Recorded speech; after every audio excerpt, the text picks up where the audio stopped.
Opening monologue. Very little is needed to make a happy life. It is all within yourself. Marcus Aurelius. In a world that trembles under its own noise, we've forgotten how to stand still. We chase certainty, we flee from pain, and yet the more we run, the less we remain. But there is an ancient path, older than fear, quieter than desire. The Stoics called it the path of the inner citadel, a fortress not built of stone but of perception, choice, action, and will. Tonight, let us return to the foundation, to the 4 pillars that hold the weight of a calm and sovereign life.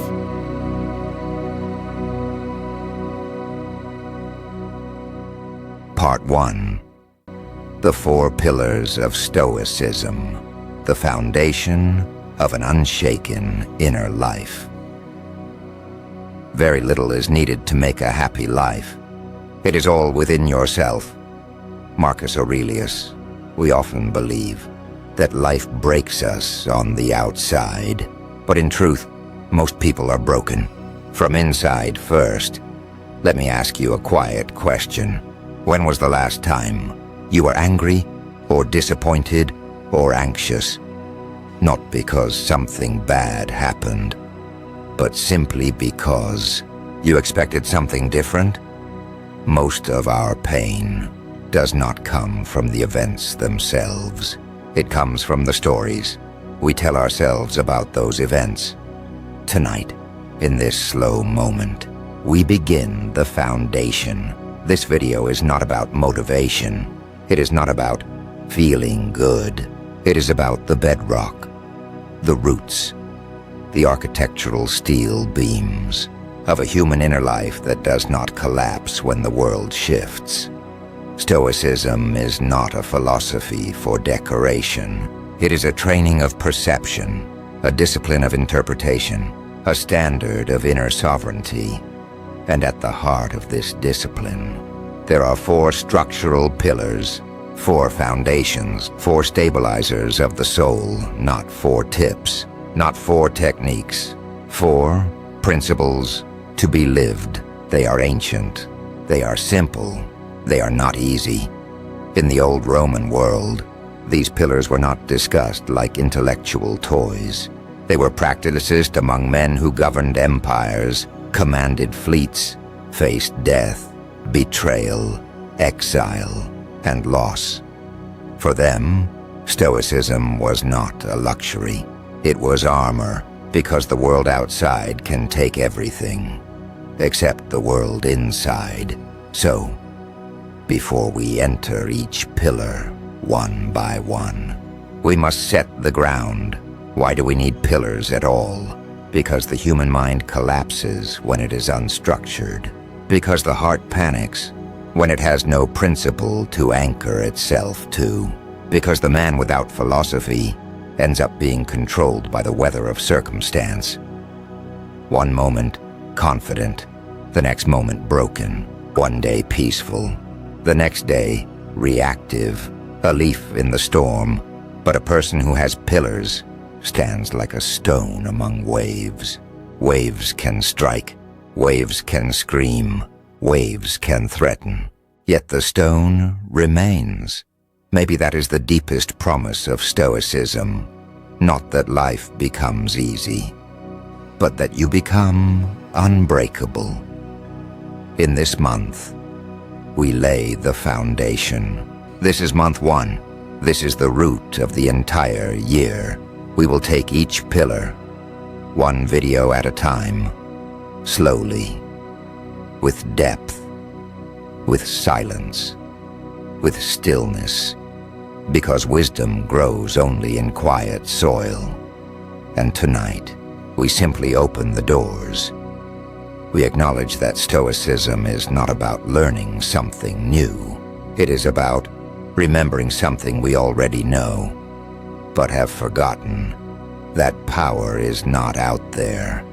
It is in here. Now let us take a slow breath together, in and out, and let this become our beginning. A beginning into a year of inner fortification. Next, we step into Pillar 1. Part 2, Pillar 1 for the Stoic. Strength is not found in hardness. It is not coldness, not emotional numbness, not the denial of feeling. For the Stoic, strength is the ability to remain rightly oriented even when the world shakes. It is not about ignoring life. It is about staying sovereign within it. Because to the Stoic, suffering is not the thing itself. Suffering is the judgment you place on the thing. This is the core of the first pillar. The first pillar of Stoicism is the discipline of perception. The ability to see reality without distortion. The ability to look at events, not the story wrapped around them. The world wounds us the most, not through tragedy, but through our interpretations of tragedy. And this is not poetic language. This was battlefield wisdom. Marcus Aurelius wrote these notes to himself, not in luxury, but while leading armies on the frozen frontiers near the Danube. Emperor, philosopher, commander, he was surrounded by plague, surrounded by betrayal, surrounded by war, and yet, in those very camps, he wrote that the mind has the power to transform a burden into a lesson and a wound into character. He wrote it for himself because he desperately needed it to stay sane. This was not a man writing philosophy to look smart. It was survival. Epictetus, once a slave, came to the same conclusion from the opposite end of existence. The emperor and the slave reached identical clarity, not by theory, but through pain, through powerlessness, through loss, through the friction of life. So when modern people talk about Stoicism as something to sound wise, they do not understand where these ideas were forged. They were forged in fire. The first pillar is this: you must learn to look without illusion, to separate event from evaluation, to separate what happened from what the mind paints over it. Because if perception is sick, everything is sick. If perception is distorted, everything becomes threat. If perception is emotional first and rational later, then everything becomes personal. And when everything becomes personal, we lose sovereignty. So this is where Stoicism begins. Not with action, not with self-help, not with positivity, but with clarity. The world is neutral. Meaning is assigned by the mind. A word is just sound. A loss is a fact. A betrayal is an event. The bitterness, the despair, the humiliation, those are reactions, not truths. The Stoic trains himself to step back and to see the thing, not as the drama, not as the story, not as the ego wound. So before we talk about how to act, before we talk about courage, discipline, tranquility, we must talk about sight. Because if the eye is clear, life becomes teacher. But if the eye is clouded, life becomes enemy. The first pillar is the power to see through the dust. And now that we have opened the door to this pillar, we can begin walking into its mechanics. In the next chapter, we will go deeper into how perception becomes choice, and how choice becomes destiny. Now, let us move to Part 3. Part 3. From perception to choice. Every perception is a seed. What grows from it depends on what kind of soil the mind provides. Between what happens to us and what we do next, there is always a space. That space is the entire battlefield of Stoicism. It is invisible, but it determines everything. Epictetus said, "Men are disturbed not by things, but by the views they take of them." What he meant is that life constantly offers us raw material, and our perception shapes that material into either wisdom or poison. Let us look at how it works. An event arrives. Let's say someone insults you. Your first impulse is not reason, it is instinct. The body reacts before the mind does. The heart tightens, the jaw clenches. Then comes the interpretation. They disrespected me. And from that thought, emotion blooms. Anger, humiliation, resentment. But none of that was contained in the event itself. It was created by perception. Now imagine you insert one breath before reacting, one heartbeat of distance. You look at the same event, but through a trained mind. Instead of, "They insulted me," you say, "They spoke words." The words exist, but their power depends on what you choose to attach. That is the first transformation. Perception becomes observation. Observation becomes space. And in that space, choice is born. Choice is the bridge between perception and action.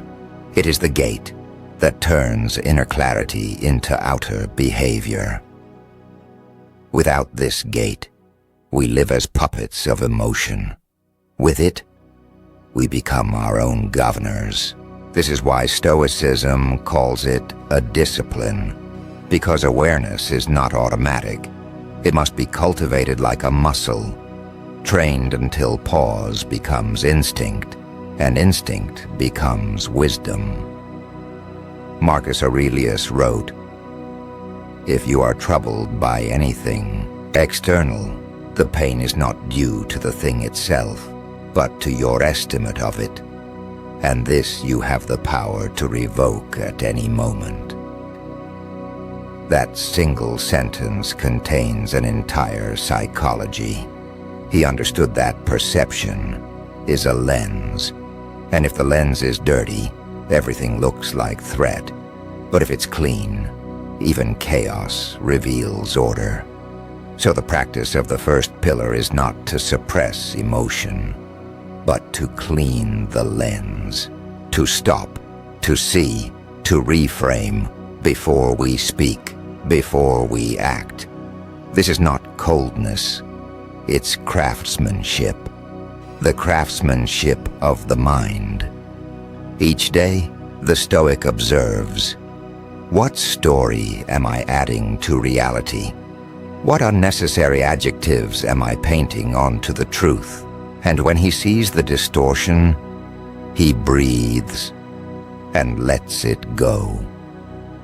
He chooses again that repetition, moment after moment, becomes character, and character is destiny.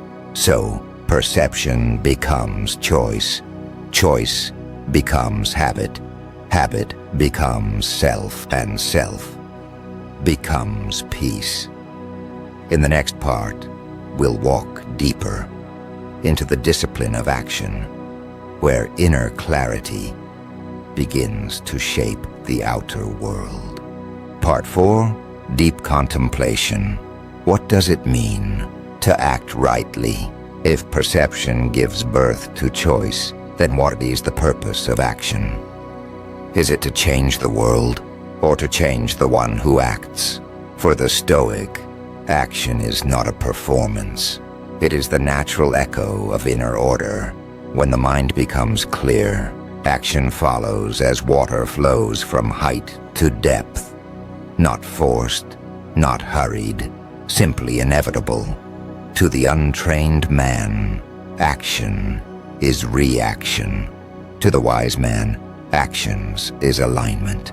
Epictetus said, "Don't explain your philosophy, embody it." He meant do not speak about virtue, become it. The Stoic does not seek applause, nor success, nor reward.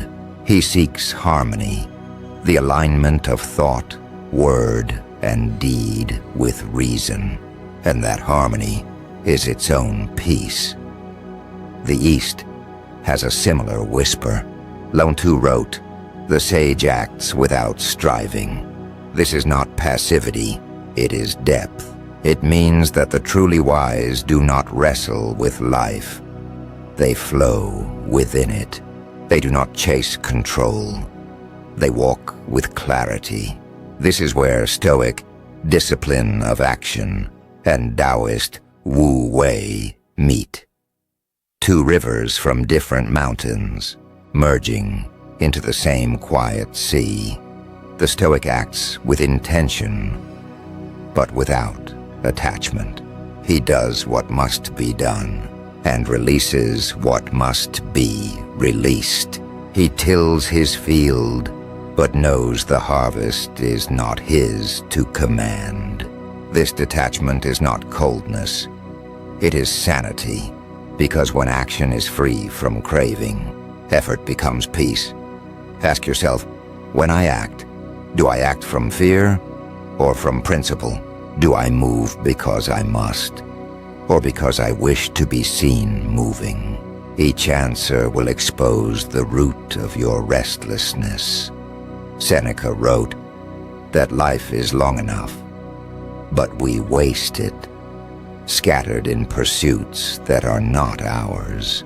We spend our years trying to control others while neglecting to govern ourselves. But to act rightly is to return. Return to the small circle that belongs to us, our thoughts, our responses, our integrity. The East calls this the middle path. The Stoic calls it living according to nature. Different tongues, same truth. When a man acts according to his true nature, reason and virtue, he no longer divides himself against the universe. He moves with it. He becomes like the leaf carried by the stream, not because he is weak, but because he trusts the current. And yet, such trust is the hardest art. To act without clinging, to strive without grasping, to serve without needing to win. It requires faith, not in gods or fortune, but in the order of the cosmos itself. The Stoic does not say, "I will succeed." He says, "I will act well," and that is enough. So, the first pillar teaches us to see clearly. The second teaches us to choose wisely. But this third movement, this discipline of action, teaches us to move purely, to act as nature acts, quietly, efficiently, without self-congratulation. When the sun rises, it does not announce itself. When the mountain stands, it does not prove its strength.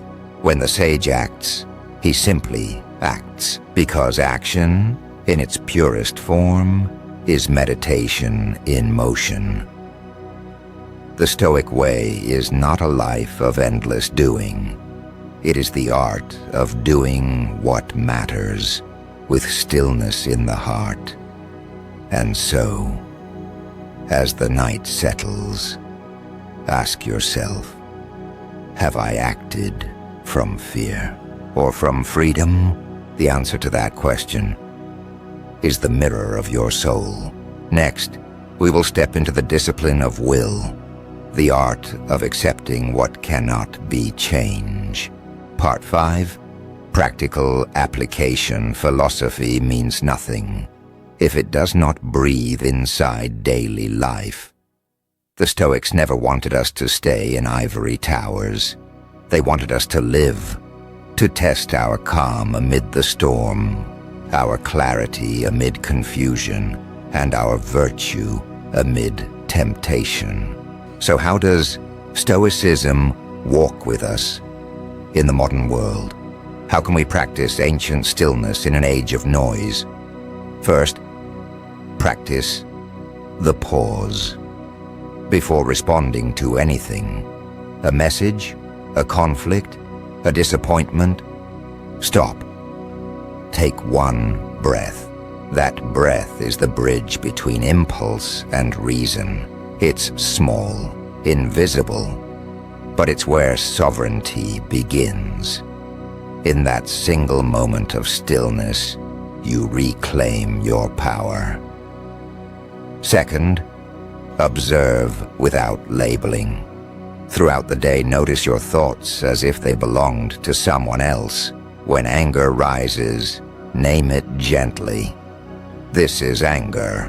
When fear visits, say, this is fear. Do not fight them. Do not identify with them. Just observe. The Stoics call this seeing things as they are. The Buddhists call it mindfulness. Different language. Same wisdom. Third, practice. Voluntary discomfort. Skip the elevator and take the stairs. Leave your phone behind for an hour. Take a cold shower. Do something slightly difficult each day. This is not self-punishment. It is rehearsal, training the mind to remain composed when comfort disappears. Seneca said, practice poverty once in a while, so that you may never fear it. Fourth, journal each evening. Write with honesty, not perfection. What did I do well today? What did I avoid that I should have faced? What emotion controlled me and why? Marcus Aurelius did this every night under candlelight, on the front lines of war. Writing is not vanity. It's conversation with your soul. Fifth, focus on what you can control. In a world of endless news, noise, and comparison, remember, your circle is small. Your thoughts, your actions, your words, these are yours. Everything else is weather. Stop chasing storms you cannot command. When you practice these, something changes quietly. The chaos outside remains the same, but the chaos inside begins to dissolve. You realize peace was never found in the world. It was forged in the space between stimulus and response. That is Stoicism alive. Not as theory, but as rhythm. A rhythm of living slowly, intentionally, awake. In the next and final part, we will enter the deepest discipline of all. The discipline of will. Acceptance, surrender, and the serenity to say yes to what is. Part 6, closing message, and so we return to where we began. The 4 pillars of Stoicism: perception, choice, action, and will are not walls to confine us. They are foundations to stand upon when the ground of life trembles. They do not promise an easy road, only a steady one, to see the world clearly, to choose with reason, to act with virtue, to accept with peace. That is the architecture of a calm soul. We live in a time where noise is constant, where opinions scream, and the self is scattered. But the Stoic reminds us, silence is not absence. It is presence, deep and awake. If you can hold silence within noise, stillness within motion, clarity within chaos, then you are already free. This is not the end, only a doorway. Next, we will step into the discipline of will, where the Stoic learns not to fight the storm, but to become the calm inside it. Because peace is not the reward of life. It is the way to live it. Stoic Penglai, where wisdom breathes slowly.